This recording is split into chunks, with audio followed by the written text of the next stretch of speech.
মই মোৰ হোষ্টেলৰ কথাৰ পৰা এই ভিডিঅ'টো ৰেকৰ্ডিং কৰি আছোঁ। কাৰেণ্ট নাই, এটা সৰু লাইট চ'ৰ্চ এটা আছে যিটো ফুল্লি চাৰ্জ নহয়। অকণমান পোহৰ আছে। মই ভাবিছোঁ এই চান্সতে ভিডিঅ'টো ৰেকৰ্ডিং কৰোঁ, কাৰণ মন যাওঁতেই যদি মই ভিডিঅ'টো ৰেকৰ্ডিং নকৰোঁ তেতিয়াহ'লে হয়তো আকৌ পিছত ৰেকৰ্ডিং কৰা হ'বনে নাই, কথাখিনি মনলৈ আহিবনে নাই মই নাজানো। বহুদিন এই চেনেলটোত ভিডিঅ' দিয়া হোৱা নাই, মই বেলেগ এটা কামত ব্যস্ত আছোঁ। আমাৰ ঘৰৰ ওচৰতে এটা নদী আছে। এদিন মই মাছ মাৰিবলৈ বৰশীটো লগত লৈ ওলাই গ'লোঁ ৰাতিপুৱাই। লগত লৈ গৈছোঁ মই এটা খালৈ মাছ থ'বৰ কাৰণে আৰু কেইটামান বৰশীৰ টোপ, বৰলৰ টোপ বৰশীত লগাই মাছ ধৰিবৰ কাৰণে। দিনটো ৰ'দত ভাগৰে জুগৰে মই বৰশী পালোঁ, কিন্তু সন্ধিয়ালৈকে মই এটাও মাছ নাপালোঁ। মই ঘূৰি আহিলোঁ। পিছদিনাখনে মই আকৌ গ'লোঁ, সেইদিনাও মাছ নাপালোঁ। এনেদৰে কণ্টিনিউৱাছ মই এসপ্তাহমান মাছ ধৰিবলৈ গ'লোঁ নদীটোত, কিন্তু মাছ মই নাপালোঁ।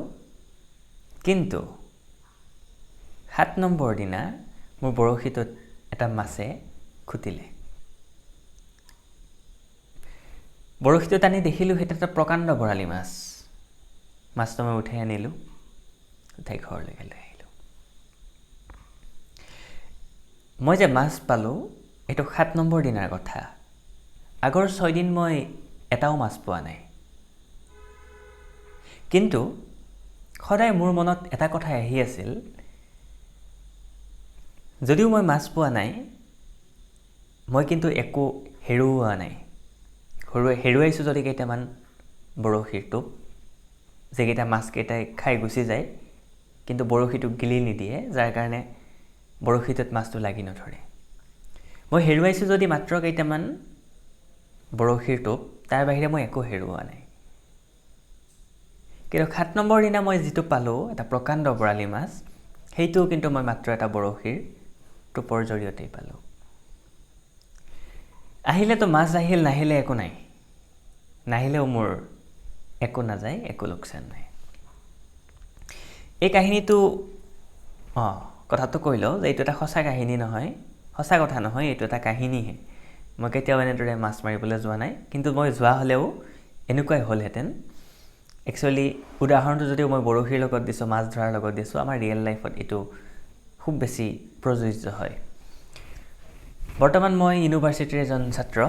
মই ইউনিভাৰ্চিটিত বৰ্তমান পঢ়ি আছোঁ। পঢ়ি থকাৰ লগতে মই মোৰ সৰু সুৰাকৈ বিজনেছ চলাই আছোঁ, যাৰ পৰা মই কিছু পৰিমাণে হ'লেও ফাইনেন্সিয়েলি ঘৰৰ পৰা ডিপেণ্ডেণ্ট হৈ থাকিবলগীয়া হোৱা নাই। ঘৰৰ ওপৰত ইণ্ডিপেণ্ডেণ্ট হ'ব পাৰিছোঁ। মই নিজৰ 2-এটা চখ বা মই মুঠতে ঘৰৰ পৰা বৰ বিশেষ এতিয়া আশা কৰিবলগীয়া হৈ থকা নাই। ভৱিষ্যতৰ কথা নাজানো, মই বৰ্তমানৰ এই মুহূৰ্তৰ কথা কৈছোঁ, ভিডিঅ'টো বনাই থকা মুহূৰ্তত। আচলতে বহুতে মোক সোধে যে দাদা কেনেকৈ কিবা এটা কৰোঁ, এইটো বয়সত ঘৰৰ পৰা পইচা ল'বলৈও বেয়া লগা হৈছে বা এনেকুৱা কথা। প্ৰথম কথা এইটোৱেই, যদি পাবলৈ আছে, গোটেই নদীখনৰ মাছ পাবলৈ আছে। যদি হেৰুৱাবলৈ কিবা আছে, মাত্ৰ কেইটামান বৰশীৰ টোপ, সেইটোৱেই। যদি ভাগ্যত পোৱা, গোটেই নদীখন আছে, গোটেই নদীখনৰ মাছ আছে। কিন্তু যদি নাই, হেৰুৱাবলৈ মাত্ৰ কেইটামান বৰশীৰ টোপ আছে। কিন্তু সেইটোৰ কাৰণে দিনটো গৈ ৰ'দত ভাগৰে জুগৰে বৰশী বাব লাগিব, আশা কৰি থাকিব লাগিব, আস্থা ৰাখিব লাগিব যে মাছ এটাই খুটিব, মাছ এটাই খুটিব, মাছ এটাই খুটিব, মোৰ বৰশীত মাছ এটা লাগিব।